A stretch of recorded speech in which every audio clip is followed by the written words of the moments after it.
আমরা বলি না আমরা জিততে চাই শিক্ষার্থীরা যদি আমাদেরকে ভোট প্রদান করে, আমাদেরকে যদি রায় দেয়, সেটা নিয়ে আমরা জিতে যাবো। আমরা হারার জন্য প্রস্তুত আছি, আমরা সর্বোচ্চ চেষ্টা করছি।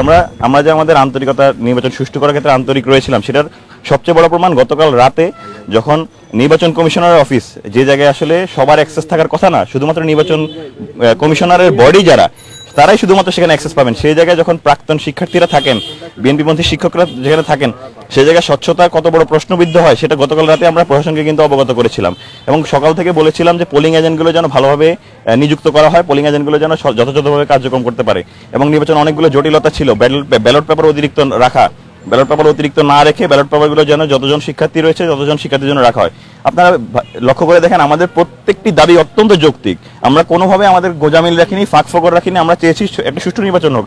আমরা বলি না আমরা জিততে চাই শিক্ষার্থীরা যদি আমাদেরকে ভোট প্রদান করে, আমাদেরকে যদি রায় দেয়, সেটা নিয়ে আমরা জিতে যাবো। আমরা হারার জন্য প্রস্তুত আছি, কিন্তু আমরা কোনোভাবে সহিংসতা কিংবা জোরপূর্বক নির্বাচনে জয়ের ব্যাপারে আমরা কখনোই কোনো ব্যাপার অ্যাপ্রোচ দিইনি। কিন্তু বরঞ্চ ওই পাশ থেকে দেখা গিয়েছে বিভিন্ন হলে আমাদেরকে জোরপূর্বক, মানে আমাদেরকে টেনে এনে জুড়ে দেওয়ার মতো ঘটনা ঘটেছে, যে তারা গিয়ে ভোট কেন্দ্রে গিয়ে হট্টগোল করেছে। সামান্য নখের কালি আধা ঘন্টা ধরে পাওয়া যাচ্ছিল না, সেখানে গিয়ে বলা হচ্ছে যে নির্বাচন কারচুপি হচ্ছে। বাইরে সাংবাদিক যখন একজনকে লিফলেট কেন বিলি করছেন সেটা নিয়ে প্রশ্ন করছেন, তাকে বলা হচ্ছে তাকে শিবিরপন্থী সাংবাদিক। এইগুলো ঘটনাগুলো আসলে প্রতিমান করে যে তাদের আসলে এই জায়গায় স্বচ্ছতার যথেষ্ট ঘাটতি রয়েছিল। সে জায়গায় উল্টা আমাদের দিকে প্রশ্নবিদ্ধ করা খুবই অবান্তর। আমরা মনে করছি আমরা আমাদের জায়গায় যথেষ্ট স্বচ্ছতা থাকার চেষ্টা করেছিলাম। এর বাইরে যদি কোনো কিছু, কারো যদি গণতান্ত্রিক চর্চার অধিকার রয়েছে, তারা যদি নির্বাচন বর্জন করতে চায় বা নির্বাচনে থাকতে চায়, এটা অবশ্যই তাদের রাইট রয়েছে।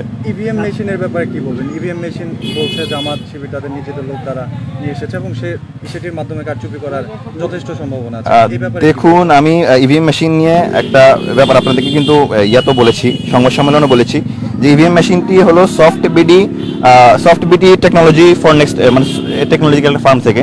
সেখানে যিনি সিইও রনি সাহেব, জামান রনি, উনি বরঞ্চ ছাত্র দলের সঙ্গে বা বিএনপি রাজনীতির সঙ্গে যুক্ত ছিলেন। যেমন ওনার ফেসবুক পোস্ট যতগুলো দেখা যায়, সবগুলোতে আসলে ওনার দেখা যায় যে রাজনৈতিক সংশ্লিষ্টতা আসলে বিএনপির সঙ্গে ছিল।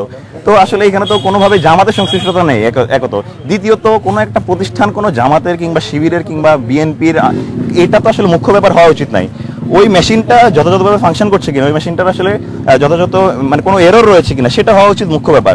আমরা আগেও বলেছি যে এই বিশ্ববিদ্যালয়ের যিনি উপাচার্য, তিনি তো জাতীয়তাবাদী শিক্ষক ফোরামের সভাপতি ছিলেন, তাহলে তো এই বিশ্ববিদ্যালয় আমরা বয়কট করতে পারি যে এই লজিক টেনে। সুতরাং এখানে কোনো লজিক্যালি জামাতের প্রতিষ্ঠান কিনা বিএনপি প্রতিষ্ঠান জরুরি না। প্রথমত, এটা জামাতের প্রতিষ্ঠান ছিল না, এটা বিএনপি পন্থী একজনের প্রতিষ্ঠান ছিল। এবং দ্বিতীয়ত, প্রশ্নের জায়গাটা এটা না যে কার প্রতিষ্ঠান, বরঞ্চ প্রশ্নের জায়গাটা এটা যে মেশিনটা কিংবা ডিভাইসটা আসলে যথাযথ ট্রান্সপারেন্ট কিনা, সেটা জায়গা ছিল। সুতরাং এই ক্ষেত্রে পেপার আগে থেকে ছাপিয়ে রেখেছিল ছাত্র শিবির, এরকম একটি অভিযোগ এসেছে। এটি সম্পূর্ণ অযৌক্তিক একটি, এটার ব্যাপারে কোনো প্রকার আমাদের তথ্য নেই। এবং বরঞ্চ আমরা শুনেছি গতকাল রাতে ব্যালট পেপার নিয়ে অনেক হীন চেষ্টা করা হয়েছে, কিন্তু এগুলোর ব্যাপারে আমাদের কোনো যৌক্তিক প্রমাণ না থাকে আমরা অভিযোগ আনিনি। কিন্তু সেক্ষেত্রে আমাদের ব্যাপারে এই অভিযোগটা আসলে খুব একটা যুক্তিযুক্ত বলে মনে হয় না। আমাদের অবস্থান পরিষ্কার। আমরা নির্বাচন অবস্থান করছি।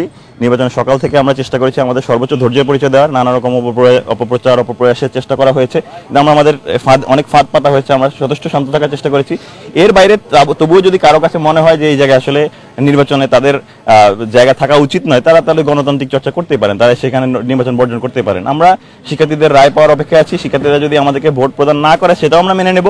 যদি আমাদেরকে বিপুল ভোটে জয়লাভ করেন, তাও আমরা মেনে নেব। আমাদের ক্ষেত্রে কোনো দ্বিচারী অবস্থা।